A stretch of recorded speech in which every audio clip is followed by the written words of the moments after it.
Assalamualaikum warahmatullahi wabarakatuh. Sahabat dan saudara-saudara, berjumpa kembali bersama Panggilan Islami Channel.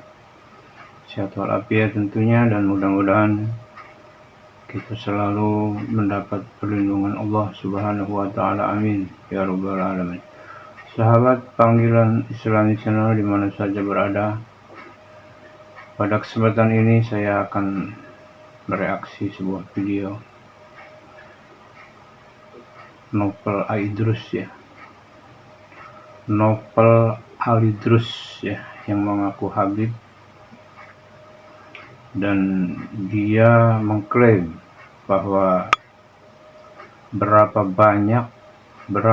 tetes darah para Habib katanya yang melakukan perjuangan untuk memerdekakan Indonesia. Jadi berapa banyak tetes darah para Habib yang berjuang untuk kemerdekaan Republik Indonesia. Itu menurut pengakuannya. Dengan dasar katanya kalau Habib itu sudah tidak butuh apa-apa, tidak butuh harta, tidak butuh nama, dan tidak butuh segalanya. Mereka berjuang untuk kemerdekaan Indonesia. Ini menurut klaim daripada Novel Aidrus. Dan kemudian kalau kita melihat kembali kepada datangnya Habib ke Indonesia, itu bersama dengan atau dibawa oleh Belanda pada zaman Helmina pada zaman Ratu Helmina, di mana Indonesia atau Belanda sudah hampir menyerah, tidak bisa menaklukkan Indonesia. Karena di Indonesia ini banyak pejuang-pejuang ulama yang tangguh-tangguh. Para kiai, para ulama tangguh-tangguh sehingga tidak bisa dikalahkan oleh Belanda. Dan ini ada di mana-mana sehingga Belanda kesulitan. Akhirnya Belanda mencari siasat membawa Ba'alawi ini untuk melawan para ulama dan para muslimin Indonesia dengan doktrin bahwa yang dibawa itu para Ba'alawi ini harus mengaku sebagai keturunan Rasulullah Shallallahu Alaihi Wasallam, sebab mereka tahu bahwa para ulama di Indonesia tidak akan berani kalau sudah dengan keturunan Rasulullah. Maka dibawalah orang yang mirip-mirip Arab, sebetulnya bukan Arab jadi orang dari Iran itu Ba'alawi itu dibawa untuk memerangi, untuk melawan muslimin, untuk melawan para kiai dan ulama, karena inilah musuh yang paling berat bagi Indonesia. Dengan doktrin yang dibawa ini harus mengaku sebagai keturunan Rasulullah. Itu misinya. Nah, jadi kalau Novel Aidrus mengklaim bahwa berapa banyak darah dalam perjuangan kemerdekaan Indonesia, ini kan tidak masuk akal, tidak masuk logika. Sebabnya pada saat itu justru mereka untuk melawan kita, bukan untuk membantu kita, untuk melawan kita. Dan masih banyak Habib-Habib yang dibawa oleh para Ba'alawi yang dibawa oleh Belanda di Indonesia itu saat itu masih dibiayai segalanya oleh Belanda. Hidupnya dibiayai, segala macamnya dibiayai, tempat tinggal diberi yang mewah. Mana mungkin mereka akan membantu perjuangan Indonesia? Ini kan bertolak belakang secara logika saja. Secara logika, pada saat itu untuk memperjuangkan kemerdekaan, Ba'alawi ini masih ada dalam pegangan atau genggaman Belanda, Nederland. Jadi nggak mungkin itu Ba'alawi membantu atau melawan Belanda, nggak mungkin. Orang ada pergerakan di Banten saja malah mengeluarkan maklumat haram melawan Belanda. Nah ini kan apa ini? Jadi ini adalah klaim yang bohong, ya, klaim yang tidak masuk akal, klaim yang tidak berlogika. Ini hanya pengakuan saja. Harusnya yang seperti inilah yang harus ditangkap, ya. Dan ini adalah sudah memfitnah Indonesia. Ini sudah seperti apa ini? Hukum mereka yang menyerang kita, melawan kita, mengaku mereka yang berjuang untuk kemerdekaan. Jadi seperti apa? Ya. Untuk itu saya mohon kepada aparat pemerintah dari yang kecil, lurah, camat, bupati, gubernur, siapa saja yang menyaksikan video ini, coba tolong lakukan proses hukum, karena ini adalah klaim yang tidak benar. Proses hukum dan adukan kepada lembaga hukum, ya, pada penyelenggara hukum, kemudian tuntut orang ini. Ini sudah mengklaim, ya, mengaku-ngaku ini yang tidak masuk akal, yang tidak masuk logika, ya. Jadi ini sudah mengotori perjuangan kemerdekaan Republik Indonesia ini, ya. Perjuangan Republik Indonesia, pahlawan-pahlawan Indonesia yang sudah berjuang tanpa pamrih dikotori oleh para habaib ini. Ini udah kurang ajar ini, tidak. Untuk itu kepada yang berwenang, kepada yang mengikuti video ini agar segera melakukan tindakan hukum, mari kita bersama-sama. Jadi kalau banyak yang melaporkan, banyak yang mengklaim, barangkali para penegak hukum akan mendengar, ya, kemudian melakukan tindakan hukum. Jadi kalau satu orang tidak didengar, dua orang tidak, mungkin kalau 4, 5, 6, 7 mungkin didengar, ya. Baik sahabat di mana saja berada, kami hanya menyampaikan getar hati kami, suara hati kami, karena ini adalah satu kebohongan, ya, satu kemustahilan yang disuarakan oleh Balawi yang begitu keras, begitu lantang, dan ini kalau didengar oleh anak cucu kita yang tidak ngerti apa-apa dasarnya, mereka akan menganggap benar.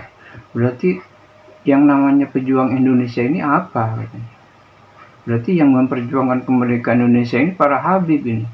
Nah itu kan jeleknya cerita, nanti sejarah seperti itu. Ini adalah klaim sejarah yang tidak baik, ya. Ini harus dilakukan secara hukum. Baik sahabat, terima kasih. Mudah-mudahan Anda menyimak video ini dan bisa membantu bersama-sama untuk melakukan tindakan hukum pada pihak yang berwajib. Terima kasih atas kebersamaannya. Jangan lupa di like, di subscribe, dan di komen. Bagi yang sudah subscribe, saya ucapkan banyak terima kasih. Mudah-mudahan Allah beri segala kemudahan, dan Allah beri rezeki yang banyak, dan Allah beri umur yang panjang dan barokah. Amin ya rabbal alamin. Yuk simak video dari Novel Idrus yang mengklaim perjuangan kemerdekaan Indonesia adalah perjuangan para habaib. Berapa banyak darah habaib tercecerkan demi merdekanya Indonesia. Baca itu sejarah. Berapa banyak habaib yang mati demi NKRI. Para habaib adalah para pejuang. Mereka adalah para pahlawan. Mereka orang-orang yang mulia. Mereka orang-orang yang gak takut apapun. Mereka orang-orang yang gak butuh apapun. Jangan lupakan jasa mereka. Mereka adalah yang menyebabkan bumi ini menjadi aman. Bumi ini menjadi aman kalau mereka itu ada di bumi ini. Karena wujudnya mereka, adanya mereka, bumi ini aman. Mestinya udah gempa 20 skala Richter. Di kampung itu kok ada Habib, nggak jadi itu. Betul tak betul? Betul tak betul? Mestinya udah porak-poranda. Di kampung itu kok ada Habib, nggak jadi itu. Ada bempernya.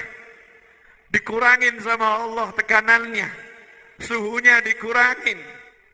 Makanya kalau bangsa ini mau aman, kampung kita mau aman, kota kita mau aman, jangan jauhi habaib. Jangan musuhin anak cucu Nabi. Jangan jauh-jauh dari keluarga Rasulullah SAW.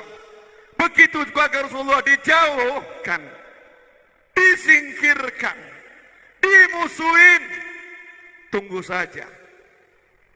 Tunggu saja, saatnya akan tiba. Bukan manusia yang bekerja, tapi langit yang bekerja. Bisa nolong. Jadi kalau udah Habibnya nggak dihargain, nanti jenengan punya kiai-kiainya nggak dihargain, tunggu saja bangsa ini akan gonjang-ganjing, bangsa ini akan buruk, bangsa ini akan rusak. Kenapa? Masyarakatnya nggak hormat kepada orang-orang yang dicintai Allah Subhanahu wa Ta'ala. Alhamdulillah itu belum terjadi dan semoga tidak pernah terjadi.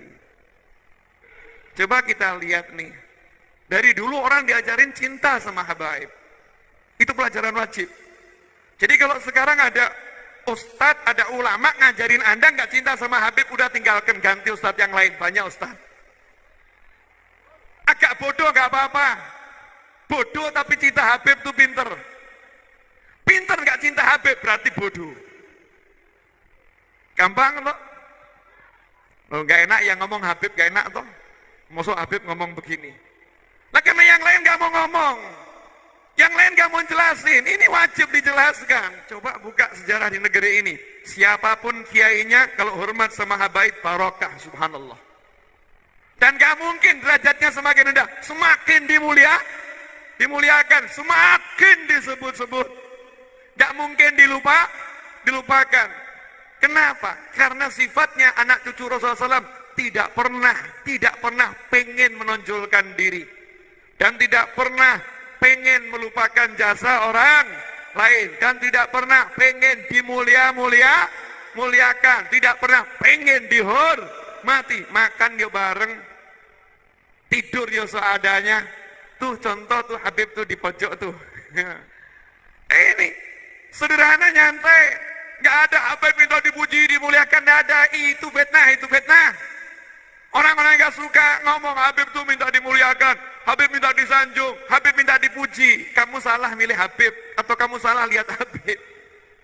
Belum tentu orang itu Habib, belum tentu. Tanya dulu nasabnya bener atau enggak.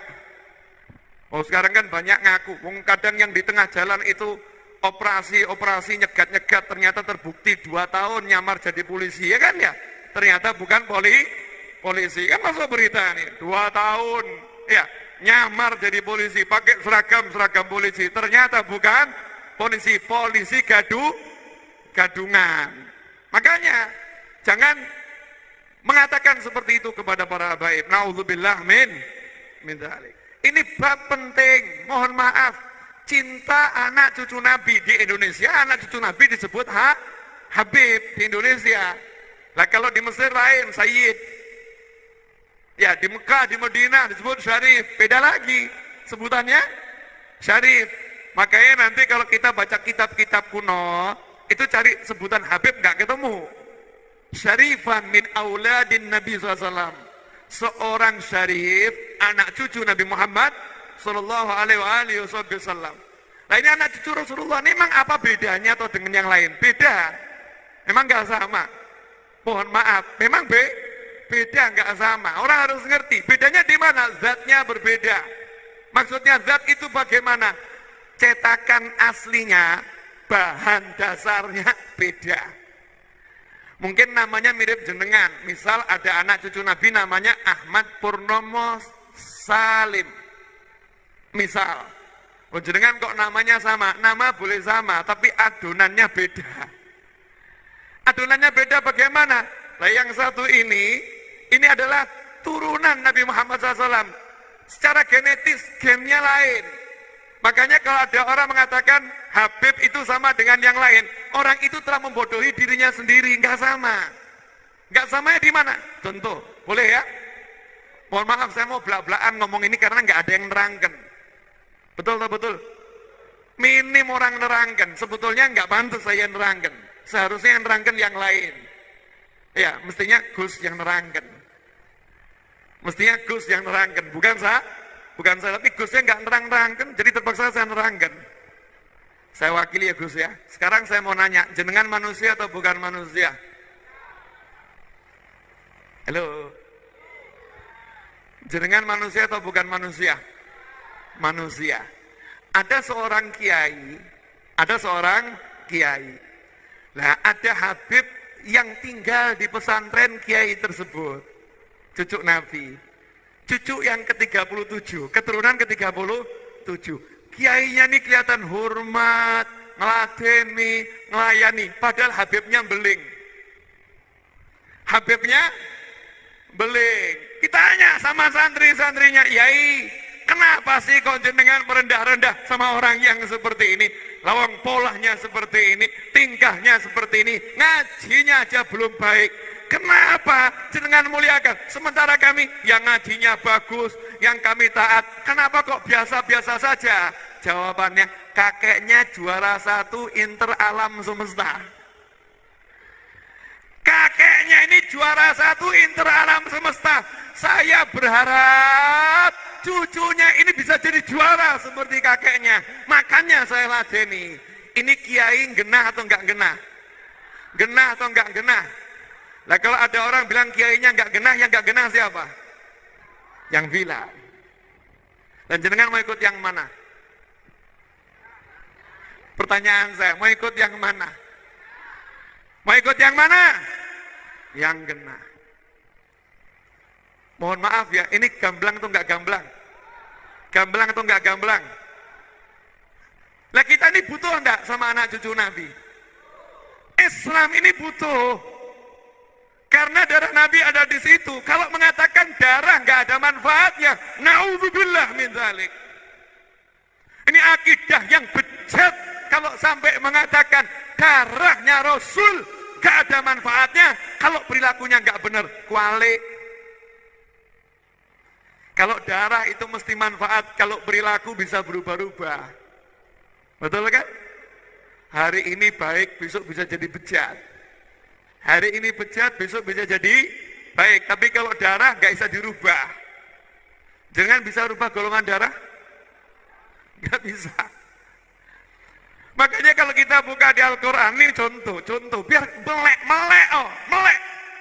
Maksud saya apa? Ayo kembali kepada jalannya kiai-kiai dulu, jalannya ulama-ulama dulu, bergandengan tangan dengan semua anak cucu Nabi Muhammad SAW. Gak ada yang menyombongkan diri sama anak cucu Nabi, walaupun ilmunya jauh lebih tinggi, tetap merendahkan diri, dan itu bukti ketinggian ilmunya. Man tawadhu'a rafa'ahullah. Siapa merendahkan diri, Allah angkat derajatnya. Semakin hebat, dia akan semakin tidak mau merasa punya sesuatu. Jadi ukurannya gampang.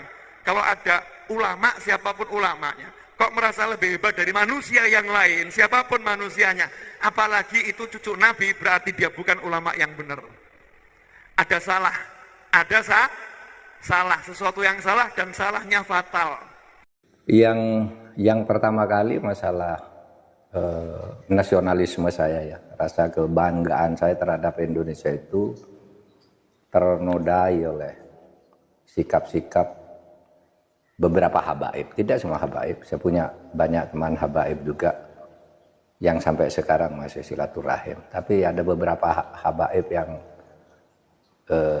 membuat hal-hal yang bagi saya menodai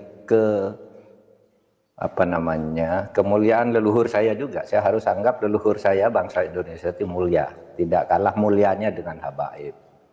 Dan ini yang mendirikan Indonesia. Nah, rasa kebangsaan saya itu ternodai ketika muncul berita-berita yang terakhir ini. Saya ingin katakan dulu Kiai ya, bahwa bagi saya sendiri berdasar histori masuknya habaib yang baik yang masuk baru abad ke 19 maupun yang masuk sebelumnya. Bagi saya sendiri, apakah mereka itu turunan Nabi atau tidak, itu bagi saya tidak terlalu penting ya. Baklawi kalau bagi saya bukan gitu ya, bukan turunan Nabi, karena dari filologi jelas ya, kemudian dari historik jelas, kemudian juga DNA yang terakhir itu yang sudah ini. Jadi saya tidak percaya. Tetapi bagi mereka yang percaya bahwa mereka itu turunan Nabi, ya silakan aja. Saya tidak keberatan. Saya tidak percaya, tapi bagi mereka yang percaya silahkan. Kan sama aja orang ngaku turunan Menak Jinggo, turunan Ken Arok gitu. Saya tidak keberatan gitu. Memang kenapa kalau turunan? Bagi saya tidak ada urusan. Tetapi yang saya kemudian tersinggung dari itu ketika peran ulama-ulama Indonesia dan para pejuang Indonesia itu diremehkan. Misalnya cerita bahwa proklamasi kemerdekaan Mei 17 Agustus itu karena bisikan Habib tertentu kepada Bung Karno, itu kan tidak pernah ada dalam cerita itu. Semua yang menulis selama ini, Bung Karno pulang dari Dalat dijanjikan kemerdekaan, lalu terjadi sini tarik menarik antara pejuang. Yang satu ingin merdeka secepatnya, yang satu menunda sesuai dengan persetujuan Jepang. Sampai Bung Karno diculik. Tanggal 16 itu diculik, tidak ketemu Habib. Diculik oleh pemuda itu, tidak ketemu Habib siapa, diculik dibawa ke Rengas Dengklok. Pokoknya merdeka sekarang, kata Bung Karno ntar dulu, gitu. Akhirnya sesudah itu malamnya rapat di rumah Laksamana Maeda. Laksamana Maeda itu adalah Dandim lah, Dandim kota Batavia, tapi angkatan laut kan, karena di Batavia, Dandim Batavia kalau itu. Laksamana Maeda itu yang minta Bung Karno, Bung, kalau Anda mau rapat untuk merumuskan proklamasi besok pagi, di rumah saya aja, aman, saya yang jaga, bukan Habib. Nggak ada Habib, cerita Habib ini nggak pernah ada di dalam sejarah, kecuali dulu menjadi Usman Yahya itu menjadi muftinya Belanda, yang mengharamkan kita melawan Belanda. Justru itu Habib yang jelas itu tertulis dalam sejarah. Kalau Habib berbisik ke Bung Karno kapan? Dan tidak pernah ada cerita itu, gitu. Orang boleh mengatakan ya, oh, mungkin Bung Karno bicara berdua, ya tidak ada, sejarah itu tidak bicara, tidak percaya pada bicara berdua. Itu satu. Itu menodai, merusak rasa kebanggaan saya bahwa ini perjuangan bangsa Indonesia sendiri. Bahwa ada Habib membantu, ya bisa saja, kan bukan hanya Habib yang membantu. Anggota BPUPK itu kayaknya tidak ada Habibnya. Kalau Cina ada, Jepang ada, gitu. Arab non Habib juga tidak ada, karena Abdurrahman Baswedan itu kayaknya tidak BPUPKI, bukan masuk para pendiri gitu ya. Nah kok sekarang lalu Habib, lalu para pejuang dihabibkan semua kan, Diponegoro, siapa lagi, Imam Bonjol. Wah itu kebanggaan orang Jawa loh, Diponegoro itu. Lalu dihabibkan. Habib dari mana? Ya Habib dari mana gitu. Nggak ada sejarahnya yang menyatakan itu. Nah itu apalagi sekarang langkah-langkah khurafat ya yang dibangun oleh mereka, yang ketika itu muncul gitu, kita nganggap kan itu seperti dongeng. Bukan buat seperti wahyu. Masa malaikat katanya diusir, malaikat dikirimi surat, ini apa ini saya bilang. Jadi agama tuh menjadi dongeng akhirnya. Saya percaya pada mukjizat, pada karomah, tapi enggak kayak gitu juga gitu. Yang cerita-cerita Habib. Nah, ketika ini muncul kan Rumah Irama dituding-tuding oleh seorang Habib. Rumah Irama, kamu fitnah, tunjukkan siapa yang bilang gitu. Kan kemudian muncul semua nih, ngomong ini ngomong ini ngomong ini. Ada yang macam-macam bahwa satu kaki Habib itu lebih tinggi, lebih mulia dari 70 kepala kiai. Kan gitu, itu kan penghinaan betul. Kalau orang tidak terhina dengan ini, saya kira tidak, rasa kebangsaannya rendah. Karena itu dinyatakan, harusnya ditegurlah oleh kelompok habaibnya sendiri. Ada yang bilang juga Habib itu meskipun mabuk, berzina, itu jangan dimarahi. Karena kalau Habib itu pasti masuk surga. Aduh, dari mana? Nah kalau gitu, dan ini tidak ada yang menjawab. bahwa ini tidak benar gitu, tidak ada Habib yang menjawab gitu. Bahwa ini loh yang dikatakan, tidak ada tuh yang menjawab.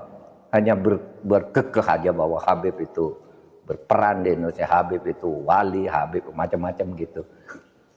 Nah, oleh sebab itu bagi saya ya silakan, Anda keturunan Ba'lawi gitu kan, ya silakan.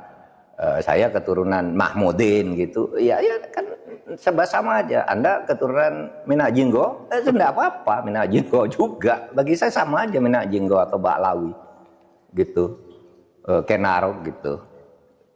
Artinya mereka ini mempunyai kedudukan yang sama di depan hukum dan pemerintahan. Nah, yang khurafat-khurafat itu menurut saya harus diakhiri sekarang.